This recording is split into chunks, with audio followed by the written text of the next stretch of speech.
भाजपचे राष्ट्रीय अध्यक्ष अमित शाह आणि शिवसेना पक्षप्रमुख उद्धव ठाकरे यांच्या भेटीत नेमकं काय झालं त्याची एक्सक्लुझिव्ह माहिती फक्त झी24 तासच्या हाती लागलेली आहे। मातोश्रीवर बंद दाराआड त्या भेटीमध्ये दोघांमध्ये नेमका काय संवाद झाला हे फक्त झी24 तास तुम्हाला सांगणार आहे। मुळात अमित शाह आणि उद्धव ठाकरे यांच्या भेटीला शिवसेनेकडून भाजपवर होत असणारी टीका कारणीभूत ठरल्याची माहिती मिळते। बैठकीआधी 8 दिवस पालघर निवडणुकीच्या निमित्तानं शिवसेनेनं भाजपवर केलेली टीका अमित शाह यांच्या निदर्शनास आली होती आणि त्याच वेळी शाह यांनी उद्धव यांना फोन करून नाराजी व्यक्त केली होती। सार्वजनिकरित्या मतभेद वारंवार चव्हाट्यावर येणं युती दोन्ही राजकीय पक्षांसाठी चांगलं नसल्याचं अमित शाह म्हणाले होते। त्यावर ह्या विषयावर समोरासमोर चर्चा करण्याचं ह्या दोघांमध्ये ठरलं आणि अमित शाह यांच्या कार्यालयातून भेटीची वेळ नक्की करण्यात आली। 6 जूनला मातोश्रीवरती ही भेट झाली। फक्त झी24 तास या बैठकीत काय झालं याची माहिती तुम्हाला देणार आहे।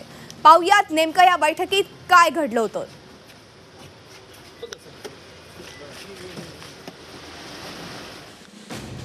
गेल्या 4 वर्षात भाजपकडून बराच अपमान झालाय असं उद्धव ठाकरे म्हणालेत। तर अमित शाह म्हणतात सामनातून दर 2 दिवसांनी विखारी टीका होतीये, ती शिवसेनेची पद्धत आहे असं उद्धव ठाकरे यांचं वक्तव्य आहे। यापूर्वी सामनामधून सोनिया गांधी, शरद पवार, अडवाणी यांच्यावरही टीका झाली आहे। महापालिका निवडणुकीत आम्हाला माफिया म्हणण्यापर्यंत भाजपची हिंमत होती। भाजपबरोबर युती नको ही शिवसैनिकांची भावना आहे। मी त्यांना कसं समजावू असंही उद्धव ठाकरे यांनी या भेटीमध्ये म्हटलंय। आम्ही तुमच्या सोबत युती का करावी असा प्रश्नही अमित शाह यांना उद्धव ठाकरे यांनी उपस्थित केलाय। आम्हाला तुम्ही केंद्रात आणि आणखी एक कॅबिनेट मंत्रीपद द्या, पण अनिल देसाईंना विमानतळावरून परतावं लागलं असंही पुढे म्हणालेत। आम्हाला कल्पना न देता सुरेश प्रभूंना तुमच्या पक्षात घेतलं, सुभाष भामरे, प्रताप चिखलीकरांना पक्षातून फोडलं, तसंच नाणार पेट्रो रिफायनरी प्रकल्पाबद्दलही भाजपला विचारात घेतलं नाही असंही ते पुढे म्हणाले। सत्ता आल्यापासून मानसन्मान मिळत नाहीये, मागचं सगळं विसरा असंही यावेळी अमित शाह यांनी पुढे म्हटलेलं आहे। युती करण्याबाबत मन तयार करा असंही उद्धव ठाकरे यांना त्यांनी म्हटलंय। तुमची तयारी असेल तर पुढचं व्यवस्थित पार पडेल, आणखी संवाद होत राहणं गरजेचं आहे असं अमित शाह यांचं हे म्हणणं आहे। आपण पुन्हा एकदा बघूयात नेमकं काय म्हणालेत ते। गेल्या 4 वर्षात भाजपकडून बराच अपमान झालाय। सामनातून तर दर 2 दिवसांनी विखारी टीका होते असं अमित शाह यांनी म्हटलंय।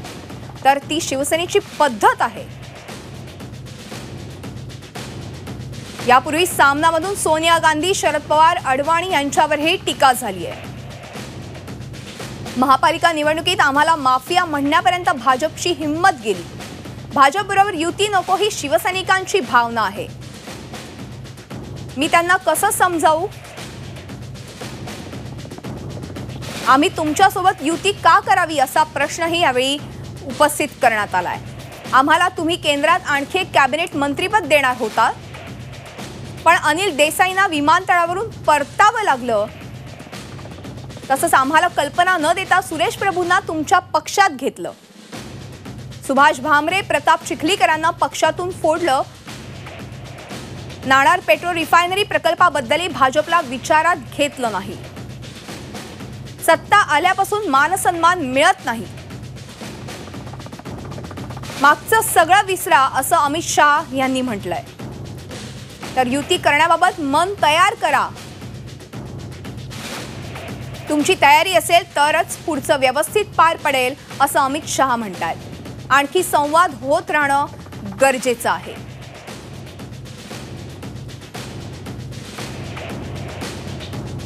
आपण बघितलं की हा सगळा बंद दाराआडचा हा सगळा संवाद होता आणि आता आपल्या सोबत आमचे प्रतिनिधी दिनेश दुखंडे आहेत।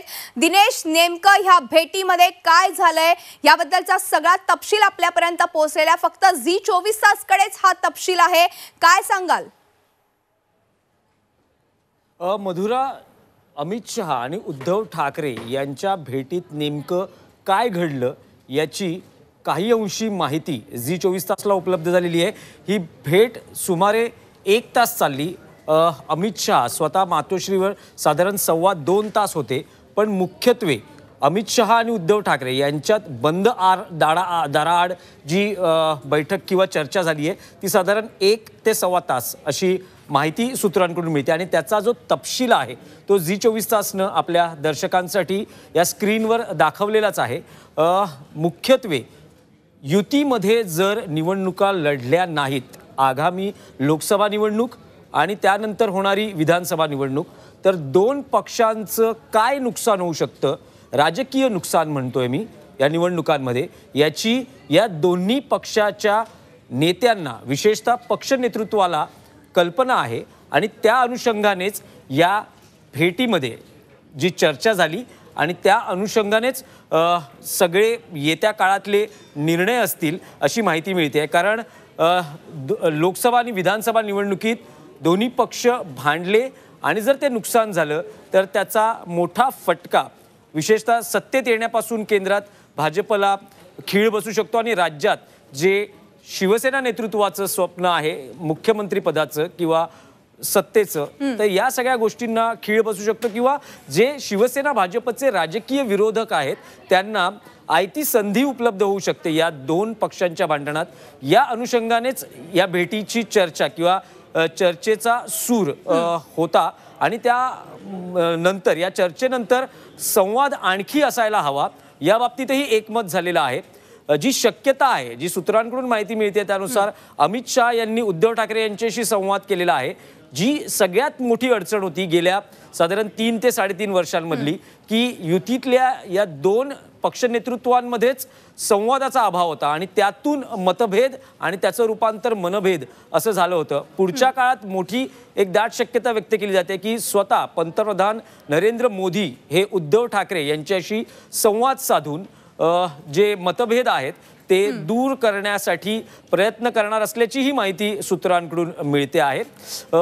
जी आणखी माहिती उपलब्ध आहे त्यानुसार उत्तर प्रदेश खालोखाल महाराष्ट्रात सर्वात जास्त जागा लोकसभेसाठी आहेत. याचा फॉर्म्युला ही शिवसेना भाजपमध्ये आधीच ठरलेला आहे आणि त्या फॉर्म्युल्यावरून कदाचित म्हणजे काही दोन्ही पक्षांना आक्षेप असेल असा मुद्दा नाही, युतीच्या जागा वाटपाचा मुद्दा असेल.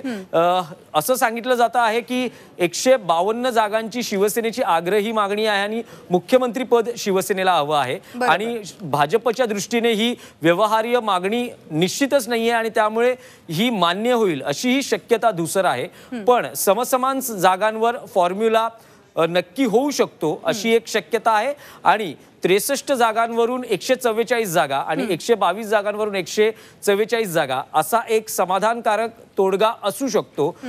उद्धव ठाकरे यांनी याआधीच शिवसेनेच्या राष्ट्रीय कार्यकारिणीमध्ये स्वबळाचा नारा दिला असल्यामुळे त्यांची समजूत काढणं शिवसैनिकांची समजूत काढणं उद्धव ठाकरेंसाठी खूप मोठी कसोटी असणार आहे. त्यामुळे 63 वरून 144 जागा हा मोठा एक समाधानकारक तोडगा या अनुषंगाने किंवा या माध्यमातून ते शिवसैनिकांची समजूत काढू शकतात.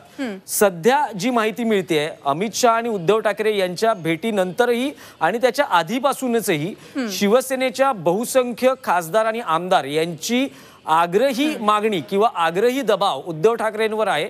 जर युतीमध्ये निवडणूक लढलो नाही तर खूप मोठा फटका पक्षाला राजकीय दृष्ट्या बसू शकतो. त्यामुळे युतीतच निवडणुका लढवल्या जाव्यात. पण जे शिवसेनेचं दबावाचं राजकारण आहे ते सुरू ठेवून जास्तीत जास्त शिवसेनेच्या पदरात चांगलं समाधानकारक कसं आपण घेऊ शकतो भाजपकडून याविषयी निगोशिएशन्स सुरू राहावेत. थोडं दबावाचं राजकारणही सुरू राहावं ही एकूण स्ट्रॅटेजी आहे अशी माहिती मिळते आहे. अगदी धन्यवाद दिनेश या संपूर्ण माहितीबद्दल आणि चर्चेबद्दल. झी 24 तास रहा एक पाऊल पुढे.